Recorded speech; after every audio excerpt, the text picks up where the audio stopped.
হ্যাঁ, আসলে এটা খুবই বিরক্তিকর একটি ব্যাপার যে আমি 1 Mbps স্পিডে একটি ব্রডব্যান্ড সংযোগ আমি ইউজ করছি, কিন্তু দেখা যাচ্ছে যে আমার আরও 4-5 জন ইউজার যারা আছে তারাও তাদের ইচ্ছে মতো ইউজ করছে। তো সবাই আসলে কাছের লোক, কাউকে নিষেধ করা যায় না। সবাইকে আসলে পাসওয়ার্ডটি দিতে হয় যারা চায়। তো সবাই যখন ইচ্ছে মতো ইউজ করে যার যার ইচ্ছে মতো, তখন দেখা যাবে যে আমার আর অবশিষ্ট কোনো কিছুই থাকে না, কারণ আমি অনলি 1 Mbps এর একটি লাইন আমি ইউজ করছি। তো কি করা যায়? আসলে অবশ্যই উপায় আছে। কাউকে নিষেধ করার কোনো প্রয়োজন নেই, কারোর সাথে সম্পর্ক খারাপ করার কোনো প্রয়োজন নেই। যারা অন্যান্য ইউজার যারা চাইবে ইউজ করতে, তাদেরকে ইউজ করতে দিন। শুধু তাদের স্পিড লিমিটটা আপনি সেট করে দিবেন, যাতে চাইলেও সে তার ইচ্ছে মতো ডাউনলোড এবং আপলোড স্পিডটা সে না পায়। তো বন্ধুরা, আপনারা দেখছেন সাপোর্ট ফর ইউ, আমি রিয়াদ আছি আপনাদের সাথে। তো চলুন কথা না বাড়িয়ে আমরা চটপট দেখে ফেলি যে কিভাবে আমরা আমাদের আদার্স ইউজারদের জন্য তাদের আপলোড এবং ডাউনলোড স্পিডটা আমরা কিভাবে লিমিট করে দিতে পারি।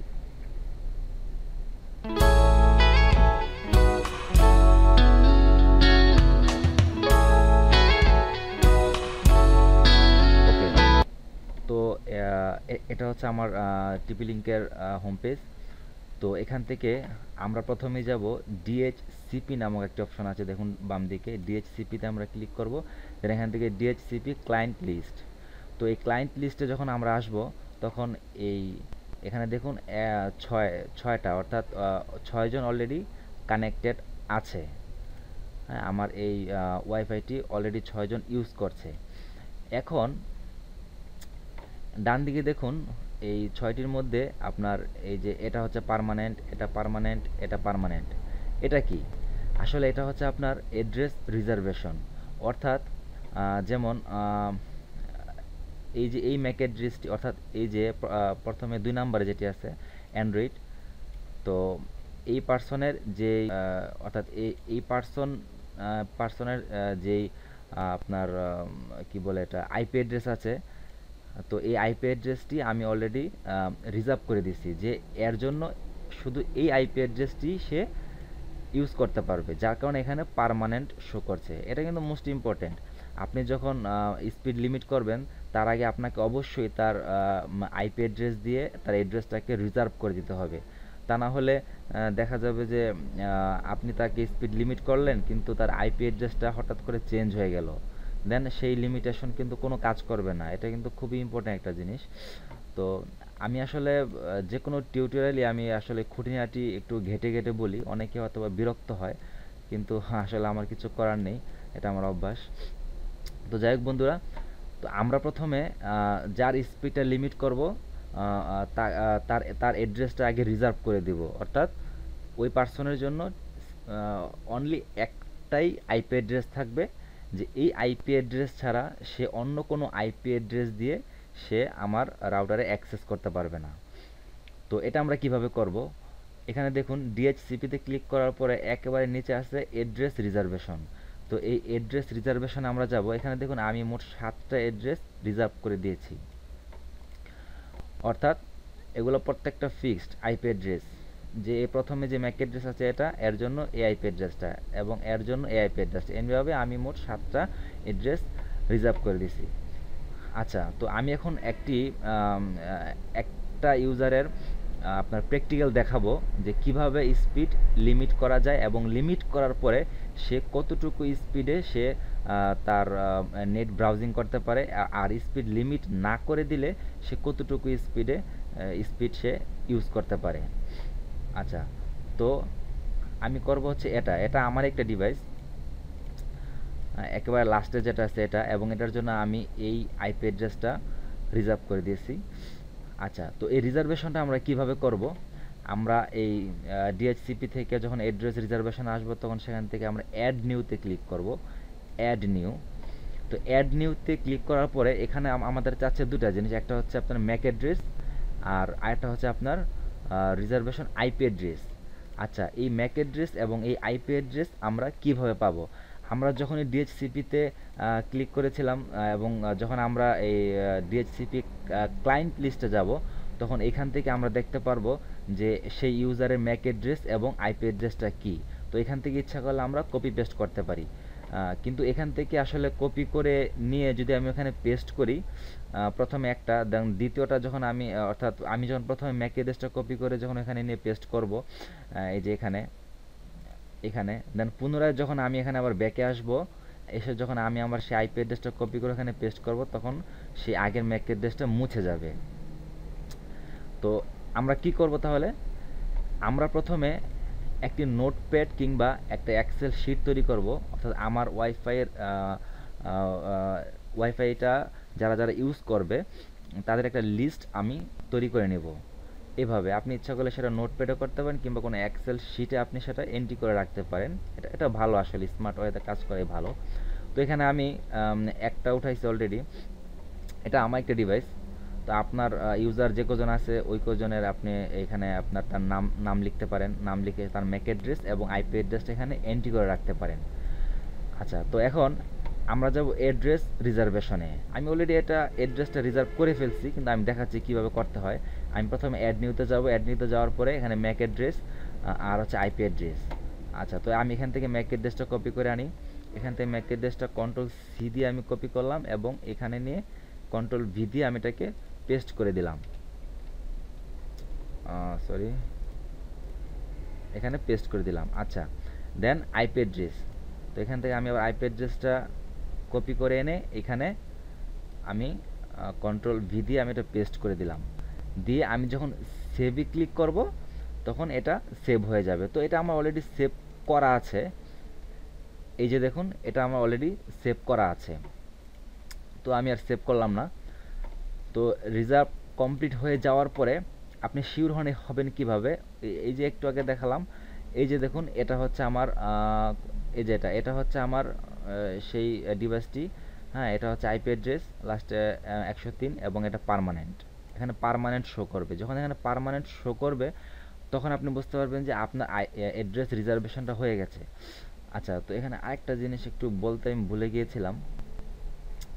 তো এখানে অ্যাড নিউতে ক্লিক করার পরে ম্যাক অ্যাড্রেস এবং আইপি অ্যাড্রেস দিয়ে যখন আমরা সেভে ক্লিক করব, হ্যাঁ, তখন এরকম একটা রেজাল্ট শো করবে। এখানে দেখুন আমি যখন এটা এন্ট্রি করছিলাম তখন এখানে এরকম একটা লেখা আসছে যে the change of address reservation will not take effect until this device reboots, please click here to reboot. অর্থাৎ যতক্ষণ পর্যন্ত আমি এটা রিস্টার্ট না করব, রিবুট না করব, ততক্ষণ পর্যন্ত আমি যেই চেঞ্জটা করলাম এই মাত্র, অর্থাৎ একটা নতুন একটা আইপিকে আমি এখানে আইপি অ্যাড্রেসটা যখন আমি রিজার্ভ করলাম তখন এটা কোনো কাজই করবে না। আচ্ছা, তো এখানে ক্লিক হেয়ারে যখন আমি ক্লিক করব তখন কি হবে, তখন এরকম একটা লেখা আসবে যে click this button to reboot this device. তখন আমরা রিবুটে ক্লিক করব। রিবুটে ক্লিক করার পরে এরকম একটা রিস্টার্টিং হবে। এই যে দেখুন এখানে 27% শো করছে, তো এটা 100% পর্যন্ত যাবে। যখন 100% কমপ্লিট হয়ে যাবে তখন এরকম একটি ইন্টারফেস আসবে, এখানে আপনাকে পুনরায় আইডি এবং পাসওয়ার্ড দিয়ে আপনাকে লগ ইন করতে বলবে। লগ ইন করার পরে আপনি পুনরায় আপনার সেই হোম পেজে চলে আসবেন টিপি লিঙ্কের। তারপর হোম পেজে চলে আসার পরে আপনি যখন আবার সিপিতে যাবেন এবং অ্যাড্রেস রিজার্ভেশনে যাবেন, গিয়ে দেখবেন যে এই অ্যাড্রেসটা অলরেডি রিজার্ভ হয়ে গেছে এবং ক্লায়েন্ট লিস্টে গেলে আমরা সেখানে দেখতে পারবো যে এই পার্মানেন্ট, হ্যাঁ, এই স্ট্যাটাসটা আমরা সেখানে দেখতে পারবো। তো যখন রিজার্ভেশনটা হয়ে যাবে, আচ্ছা এখন আরেকটা কথা, আসলে কেউ বিরক্ত হবেন না, এগুলা এই বিষয়টা কিন্তু খুবই গুরুত্বপূর্ণ। দেখুন এখানে আমি আচ্ছা ম্যাক অ্যাড্রেসটা এখানে আমি কপি করলাম, এখানে এই ভুলটা প্রায় ম্যাক্সিমাম সবাই করে থাকে, সবাই। আচ্ছা, এখানে পেস্ট করার পরে দেখুন এটা এখানে কিছু জায়গা সে ফাঁকা নিয়ে নিছে, অর্থাৎ এটাকে আমি যদি ব্যাক বাটন ক্লিক করি, সরি এটা এই যে ব্যাক বাটন, তখন এটা একটু বাম দিকে চলে আসলো। আচ্ছা, এখন যদি আমি আবার স্পেস বারে ক্লিক করি, অর্থাৎ প্রথমে ছিল এটা এই অবস্থায় যদি আপনি রেখে যদি সেভ বাটন ক্লিক করেন, আপনার সেটা ম্যাক অ্যাড্রেস হোক আর আইপি অ্যাড্রেস হোক, কোনোটা যদি এখানে বাম দিকে যদি স্পেস থাকে তাহলে সেটা কখনোই সেভ হবে না, কখনোই হবে না। তখন আপনাকে নোটিফিকেশন দেখাবে যে the Mac address or IP address is invalid. হ্যাঁ, সো অবশ্যই এখানে পেস্ট করার পরে এটা ব্যাক স্পেস ক্লিক করে আপনি এটাকে অবশ্যই বাম দিকে নিয়ে আসবেন। হ্যাঁ, তো এই ভুলটা সবাই করে, যার কারণে এটা দেখালাম। আচ্ছা, তো রিজার্ভেশন হয়ে গেল। এখন যেহেতু আমার এই ইউজারকে আমি স্পিড লিমিট করব, তো এই যে এই আইপি অ্যাড্রেসটা, তো এখন আমরা কি করব, আমরা যাব ব্যান্ডউইথ কন্ট্রোল।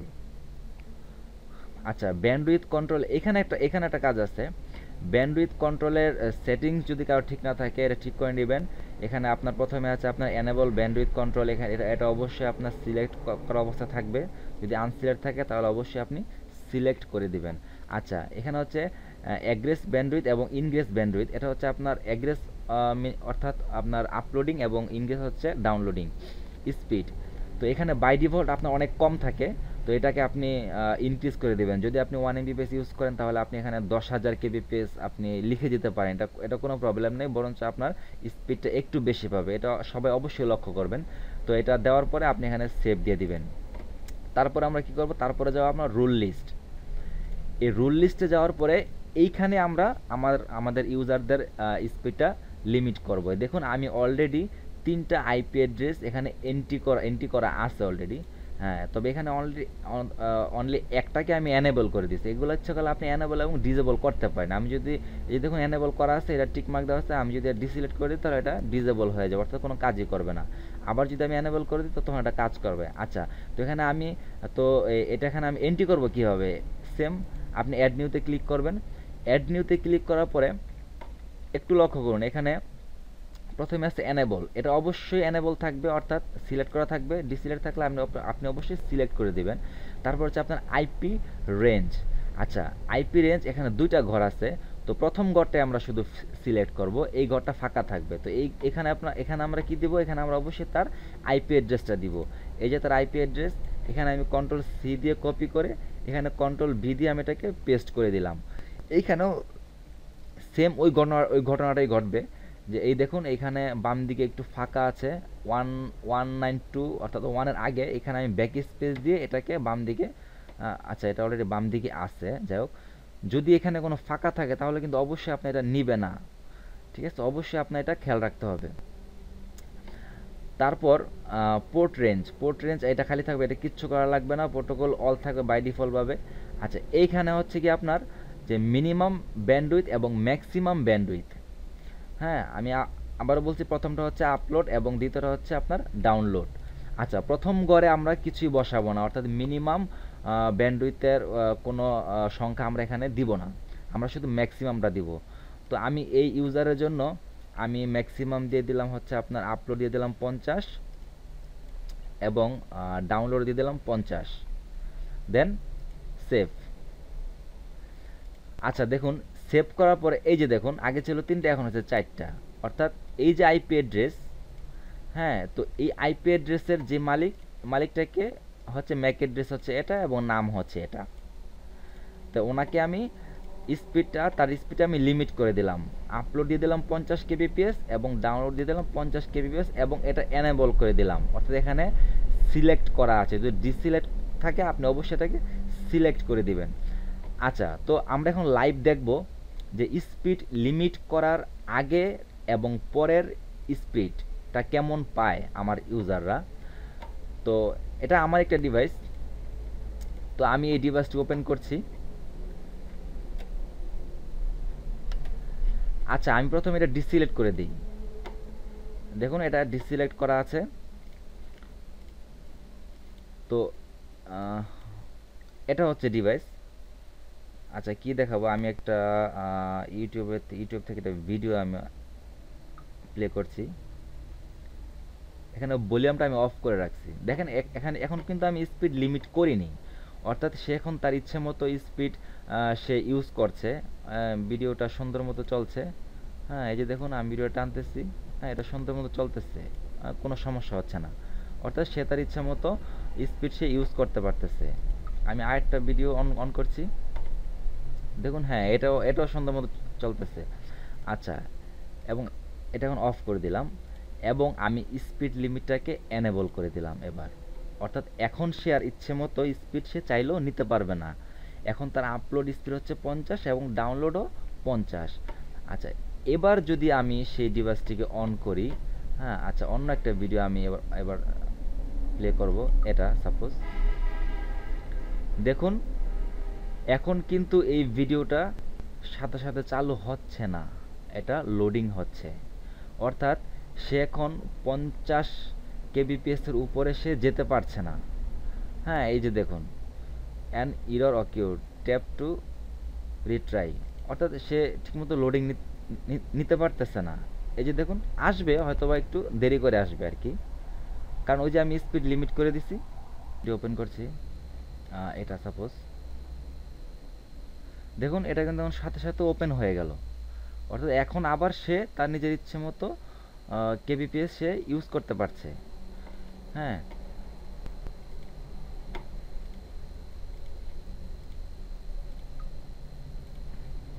তো বন্ধুরা, এইভাবে ইচ্ছা করলে আমরা ইচ্ছা করলে যতজন আমার ইউজার আছে প্রত্যেককে আমরা ইচ্ছা করলে আলাদা আলাদা আপনার আপলোড এবং ডাউনলোড স্পিডটা আমরা লিমিটটা আপনার সেট করে দিতে পারি, এবং যার ফলে আমার আমার নিজের কোনো ব্রাউজিংয়ে কোনো প্রবলেম হবে না। তো এটাই ছিল আজকের টিউটোরিয়াল। তো যারা এখনও আমার চ্যানেলটিকে সাবস্ক্রাইব করেননি, তারা আশা করি তারা সাবস্ক্রাইব করবেন, কারণ প্রতিদিনই আমি নতুন নতুন টিপস নিয়ে আপনাদের মধ্যে হাজির হব। তো নেক্সট ভিডিও দেখার আমন্ত্রণ রইল। ভালো থাকবেন।